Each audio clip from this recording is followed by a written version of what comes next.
K-fold cross-validation is a common technique used to evaluate the performance of a machine learning model. Now, in this video, we're going to cover first how K-fold cross-validation works, and we'll use a simple illustrative example to do that. Afterwards, we will then jump into a Jupyter Notebook where I will show you how we can implement K-fold cross-validation using scikit-learn. So without any further delay, let's jump into the content of this video. Before we jump into K-fold cross-validation, let's look at a simple example with 12 data points that includes two distinct classes. So let's use a simple holdout approach where we keep 3 data points for testing and use the remainder for training. Now, given this approach, we can evaluate a model and say we get 92%. Now, what changes when we use 3 different data points for our test? Now, with this configuration, we might get a different score, say 75%. And this just highlights the dependency we have here on how we split our data using this simple approach. This is where K-fold cross-validation comes into play. Instead of making a single split between training and test data, we instead split up the data into K number of folds. We then iterate through each of the folds, taking turns by selecting that fold as our test set and using the remaining folds to train our model. We can see that here in the animation. In this way, we get K separate splits and K different evaluations for our model. You can see that in each iteration, we get a different result. Now, in the end, we have, for this particular example, we have 4 different results, and we can now average them together to get a much more robust sense for how our model is actually performing. So the key strengths of K-fold cross-validation are that it removes or it mitigates our dependency on how we do our training and test split in our data. At the same time, it allows us to use all the data points in our data set for both training and test.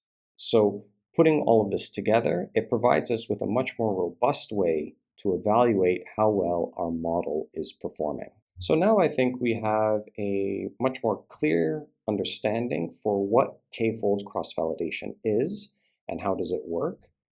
We can now move on and jump into a Jupyter Notebook where I will show you how we can implement K-fold cross-validation using scikit-learn. So now we're in a Jupyter Notebook, and I should point out that this is the same notebook that I've used for my previous videos on leave P-out cross-validation and leave one-out cross-validation. I'm just updating this notebook as I work through this series on cross-validation. So you can find a link to this notebook in the description below. I already have the notebook here uploaded to my GitHub, so you can find it there. And if you want to download it and work through the example or update it in some way, you can do so like that. So okay, we have the first cell here, and this is just where we're going to import all the packages we need for this experiment. And the only thing that I've changed here from the previous runs I did is that you can see here at the bottom, I'm now importing this cross-validate function from scikit-learn model selection. So that's the key difference here. We can run this cell. And now we're going to create our data set. This is going to consist of 50 samples with 10 features, 5 of which are going to be informative and 2 of which are going to be redundant.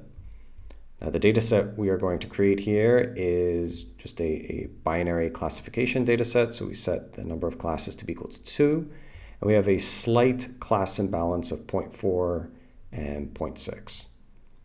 So that's all we've got here.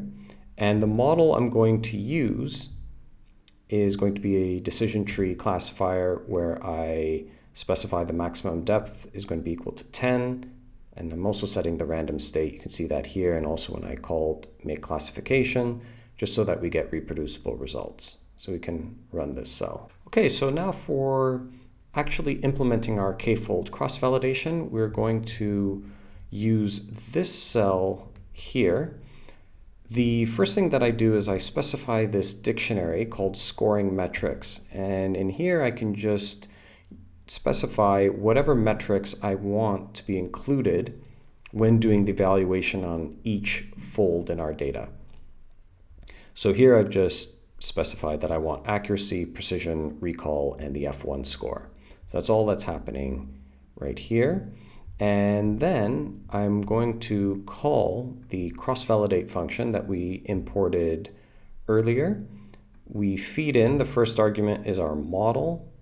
The following two arguments are going to be our set of input predictor features as well as class labels. I then specify how many folds. This is the K in k-fold cross-validation. And I do that by filling in this CV parameter. So here I'm specifying that I want a total of 10 folds for this evaluation. And the final argument that I feed in is our scoring metrics that we just defined previously. So let's run the cell. Okay, and we can see that it finished really fast, just 54 milliseconds. If we compare it up above, we can see that it is longer than what we had for the leave one out cross-validation.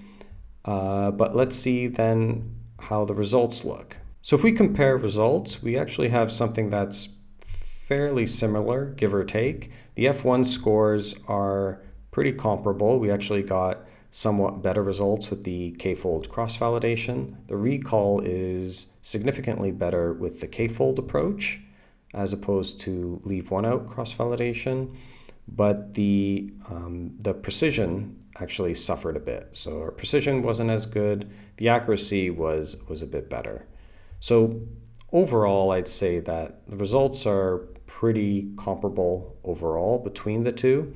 The main strength of k-fold cross-validation is the fact that this algorithm will scale.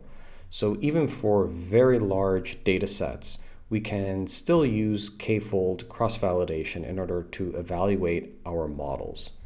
With the exhaustive approaches that I explained previously, so that's leave p out and leave one out cross-validation, these become increasingly more impractical as our data set gets bigger. So even though in this example, for this data set, we see that k-fold cross-validation took about twice as long as the leave one out cross-validation here.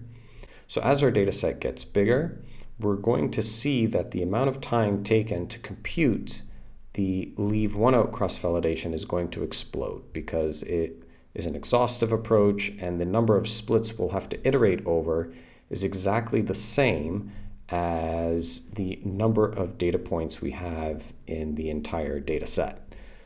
So for that reason, typically for most practical machine learning projects in industry, we normally use k-fold cross-validation or some kind of variant of it.